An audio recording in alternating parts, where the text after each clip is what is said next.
It's a bit funny when you think about it that there aren't more pure electric small SUVs. After all, this is one of the biggest selling car classes, and the buyers in it tend to do short journeys, they want loads of tech, they want funky looks and a roomy interior, as well as low running costs. And these are all things that the electric car specialises in. So it seems likely that Peugeot is onto something with the e-2008. Now this is a higher riding, roomier version of the e-2008, so it gets the same 50 kilowatt hour battery, it has an official range of 193 miles, and it's going to cost from about £28,000 in the UK, realistically more like 30 to 32 when you go for one of the mid-spec versions that most of us are going to want. So let's head out and see what it's like.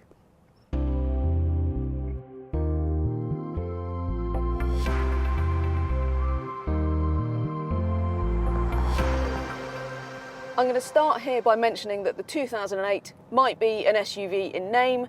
The reality is that in practice it's kind of more of just a slightly more functional family hatchback. Sort of higher riding, slightly higher roof, all of that. You can't tow with it at all, not the electric one anyway, and it is front wheel drive only. So this is still an efficiency-led car. Talking about efficiency, we have seen on this test drive efficiency of around about 4 miles per kilowatt hour, slightly over. So that's not too bad actually. We've even seen up to 4.5 in slower driving, and it's about 15 degrees outside. And that equates to a real world range of getting on for the official estimate of 193 miles. I would add that I think in cold weather and with motorway miles, as with any electric car, you're going to see the range on this car drop to around about 140, 150 miles, something like that. So those are the sort of figures that you're playing with in real world use in the e-2008. It does charge at up to 100 kilowatts, which means that you can add, if you can find a charger that does 100 kilowatts, 100 miles of range in around about 20 minutes. It is, of course, Type 2 and CCS plugs, which is becoming the universal plug sockets anyway. So you've got access to the vast majority of public car chargers.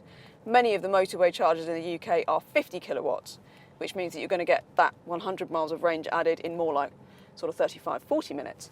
Still, that's very much on a par with the rest of the cars in this class, and it does mean that, you know, your public charging is really good actually.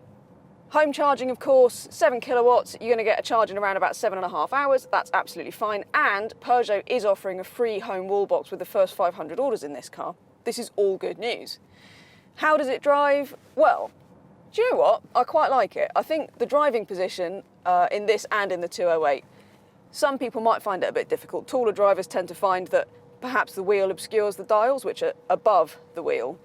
I don't mind it actually, you just have to have the wheel set a bit low. I think this dash in general just is really good and is one of the real strong points with the 2008. And the way it drives is exactly as you'd expect. There's no official 0 to 62 mile per hour time yet, but I think around about 8.5 to 9 seconds seems reasonable. In eco mode, throttle response really is, you know, it's pretty soggy. In normal mode it's fine, and in sport it's even more kind of pronounced. And actually it's not without a glimmer of entertainment in sport mode. I think the bigger problem with this car is that the ride on it is a bit questionable. So this car is on 18-inch wheels, and the suspension noises is quite noisy, and also it can get quite jarring, and it can just feel, the car can feel quite unsettled over certain kind of bumps and ruts in the road. I'm going to give it the benefit of the doubt and see how it does in the UK, but I do think that might be a slight problem.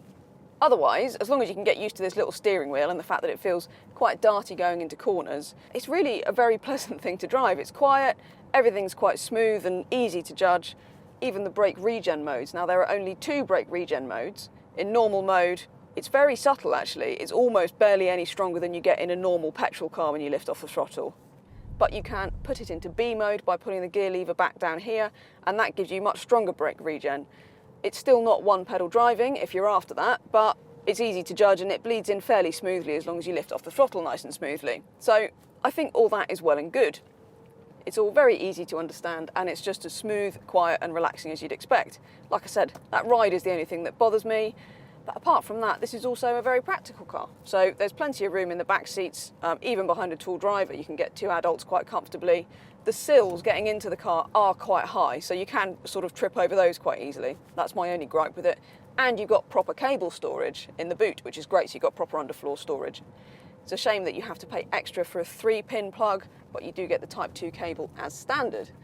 So after all of that, what do I think of the e-2008? I think given the pricing, it's actually a really sort of compelling package. It's a good looking car, gets loads of equipment. Most people are going to want to go for a mid-spec car, like I said. So the Allure, I think, is probably the sweet spot in the range because you get most of the stuff you're going to want, most of the style aspects in the car as well. Although GT line is tempting because you do get the LED headlights with that, and that's the sort of £32,000 mark. So given that even the GT line with all of that kit is undercutting the Kia Soul, then I can see exactly why you would go for this car. Overall then, my only concerns with the 2008 is that I think a lot of buyers might be tempted into the longer range alternatives in the class, and also I do have some issues with the ride comfort in this car. But apart from that, honestly, the practicality it offers, the finish in this interior, and the pricing and equipment is really tempting, and I think it's a really, really good family car package. So I think Peugeot is onto something, and critically, Peugeot has proven to be very good with its finance offers. So if it can bring the monthly costs on this car down enough to really leapfrog its rivals, then that could really be the clinching factor. We'll have to wait until we get it in the UK to find out. Head to DrivingElectric.com for all of the electric and hybrid car advice, news and reviews you could possibly want. And check us out on Twitter, Facebook and Instagram. While you're here, don't forget to hit subscribe on our YouTube channel.